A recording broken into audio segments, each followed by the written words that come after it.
नमस्कार दोस्तों, आज हम लेकर आए हैं उत्तर प्रदेश के मुरादाबाद जिले की एक सनसनीखेज कहानी, जिसमें प्यार के रिश्तों की सारी हदें पार हो गई और एक पत्नी ने अपने ही पति का गला दबाकर बहुत ही बेरहमी से उसकी जान ले ली।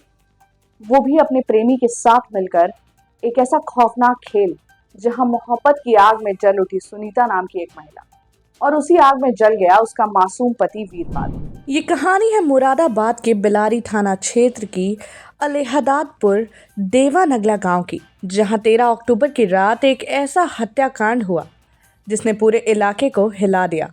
धान के खेत में मिला वीरपाल का शव, गले पर निशान और आसपास बिखरी हुई मिट्टी। पहली नजर में ये कोई साधारण हत्या नहीं लग रही थी। पुलिस ने जब तफ्तीश शुरू की तो एक एक कर खुलते गए प्यार, धोखे और साजिश के पन्ने। जांच में सामने आया कि वीरपाल की पत्नी सुनीता अपने ही पड़ोसी आशीष उर्फ अंशु के साथ पिछले 4 महीने से एक अवैध संबंध में बंधी हुई थी। कहानी की शुरुआत धान की रोपाई से होती है। धान की रोपाई के समय सुनीता और अंशु खेत में पास पास थे। धीरे धीरे उनकी बातें शुरू हुई, नजदीकियां बढ़ी और दोनों के बीच एक खतरनाक रिश्ता पनपने लगा। सुनीता का पति यानी वीरपाल अक्सर शराब पिया करता था और इसी आदत का फायदा उठाती थी सुनीता। उसे शराब पिलाकर उसे खेत भेज दिया करती थी और उसके बाद घर पे बुला लेती थी वो अपने प्रेमी अंशु को। कुछ दिन पहले ही पति वीरपाल ने दोनों को आपत्तिजनक हालत में रंगे हाथों पकड़ा था। गुस्से में आकर उसने सुनीता की पिटाई कर और यहीं से शुरू हुआ खत्म करने का प्लान। सुनीता ने अंशु से कहा, अगर तुमने मेरे पति को रास्ते से नहीं हटाया तो मैं जहर खा लूंगी और अपनी जान दे दूंगी। अब प्रेम में फंसे हुए अंशु ने ये धमकी सुनकर एक ऐसा फैसला लिया जिसने 3 जिंदगियों को पूरी तरीके से बर्बाद करके रख दिया। 12 अक्टूबर को खेत में धान की फसल झाड़ने का काम चल रहा था। सुनीता और अंशु दोनों खेत पर थे। तभी वहां पहुंच गया वीरपाल। वो दोनों को एक साथ देखकर आग बाबूला हो गया, गालियां दी, अपमान किया और चला गया। उस रात सुनीता और अंशु ने मिलकर तय किया, अब नहीं रहेगा वीरपाल। 13 अक्टूबर की रात जब वीरपाल खेत पर सोने गया तो सुनीता ने अपनी प्रेमी अंशु को इशारा किया। वक्त आ गया, रात का सन्नाटा, चारों तरफ खेतों में हवा की सरसराहट। अंशु धीरे धीरे वीरपाल के पास पहुंचा और उसका गला दबाकर उसकी जान ले ली।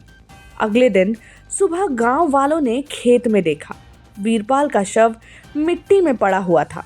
पुलिस को खबर दी गई। शुरुआत में किसी को शक नहीं हुआ, लेकिन अब पुलिस ने सुनीता से पूछताछ की। उसकी बातों में उलझने नजर आने लगी। फिर पुलिस ने मोबाइल कॉल रिकॉर्ड्स खंगाले और सच सामने आ ही गया। मोबाइल डेटा से ये साफ था कि हत्या की रात सुनीता और अंशु के बीच लगातार बातचीत हो रही थी। जब अंशु को पकड़ा गया तो उसने कबूल किया कि सुनीता मुझसे कहती थी कि अभी तुम्हारी शादी नहीं हुई है, मैं तुम्हारे साथ जीवन भर के लिए साथ रहूं, तुम्हारी जीवन संगिनी बनकर। लेकिन ये तभी मुमकिन है जब वीरपाल हमारे प्यार के रास्ते से हट जाएगा। इसी झूठे प्यार के झांसे में अंशु ने वो कर दिया जो किसी को कभी नहीं करना चाहिए, किसी की जान लेना। पुलिस ने दोनों को गिरफ्तार कर लिया है और अब ये दोनों जेल के सलाखों के पीछे हैं। आपको बता दें, अगर इस पूरी कहानी में कोई असलियत में पीछे रह गया है तो वो है वीरपाल के 5 छोटे छोटे बच्चे, जिनकी परवरिश अब उनके नाना करेंगे। एक पत्नी जिसने मोहब्बत के प्यार में अंधे होकर अपना ही घर उजाड़ दिया। एक प्रेमी जिसने प्यार के झूठे वादों में खुद को बर्बाद कर दिया। तो दोस्तों, ये थी मुरादाबाद की उस खौफनाक हत्याकांड की कहानी जहां प्यार ने रिश्तों की सारी मर्यादा तोड़ और वासना ने इंसानियत का गला पूरी तरीके से खोल दिया। अगर आपको ये कहानी सोचने पर मजबूर करती है तो ये वीडियो लाइक, शेयर और कमेंट जरूर करिए। मिलते हैं अगली स्टोरी में। तब तक आप सुरक्षित रहिए और एक बात हमेशा हमेशा के लिए गांठ बांध लीजिए कि प्यार जब अंधा हो जाता है तो सिर्फ और सिर्फ बर्बादी को ही बुलावा देता है।